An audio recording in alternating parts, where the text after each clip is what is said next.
നമ്മളെല്ലാവരും ജീവിതത്തിൽ പണ്ട് മുതലേ കേൾക്കുന്നൊരു കാര്യമായിരിക്കും ലൈഫിൽ സെറ്റിൽ ആവണം എന്ന് പറയുന്നത്. എന്താണ് ആക്ച്വലി ലൈഫിൽ സെറ്റിൽ ആവണം എന്ന് പറഞ്ഞുകൊണ്ട് ഉദ്ദേശിക്കുന്നത്? നമ്മൾ ജീവിക്കുന്ന ഒരു സൊസൈറ്റി അതിൻ്റെ കൾച്ചറൽ ആസ്പെക്ട്സും റിലീജിയസ് ആസ്പെക്റ്റും നമ്മുടെ ഫാമിലി സ്ട്രക്ചറുകളും ഒക്കെ ബേസ് ചെയ്തിട്ട് പറയുകയാണ്, ഇങ്ങനെ പോയി കഴിഞ്ഞ് ഇന്ന കാര്യങ്ങളൊക്കെ ചെയ്താലാണ് നിങ്ങൾ ലൈഫിൽ സക്സസ് ആവുക എന്നുള്ളത്. അതിൽ ഡെഫിനറ്റ്ലി മാരേജ് ഉണ്ട്, ജോബ് ഉണ്ട്, കിഡ്സ് ഉണ്ട്, നമ്മളൊരു ഫാമിലി സെറ്റ് ചെയ്യുന്ന കാര്യങ്ങളുണ്ട്, ഒരുപാട് കാര്യങ്ങളുണ്ട്. ഇവർക്ക് ആക്സെപ്റ്റ് ചെയ്യാൻ പറ്റാത്ത, അതായത് ഈ ഒരു ഫ്രെയിം വർക്കിൽ തെറ്റാണെന്ന് തോന്നുന്ന കുറേ കാര്യങ്ങൾ ചെയ്യാതിരിക്കുകയും വേണം നമ്മൾ.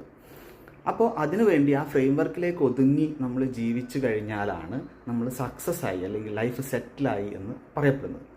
പക്ഷേ അതാണോ ആക്ച്വലി ലൈഫിൻ്റെ ഒരു ഹാപ്പിനെസ് എന്ന് പറയുന്നത്? ഒരിക്കലുമല്ല. നമ്മുടെ ലൈഫ് ഫുൾഫിൽ ആവുന്നു എന്നുള്ളത് നമ്മളെ മനസ്സിൽ ഒരു സമാധാനം, ഹാപ്പിനെസ്, അതിലൊരു കണ്ടന്റ് ഉണ്ട്, നമ്മളെന്തോ ഒരു കാര്യം അച്ചീവ് ചെയ്തു നമുക്ക് തന്നെ തോന്നി തുടങ്ങുന്ന സമയത്താണ് നമ്മുടെ ലൈഫ് എപ്പോഴും കംപ്ലീറ്റ് ആവുന്നത്.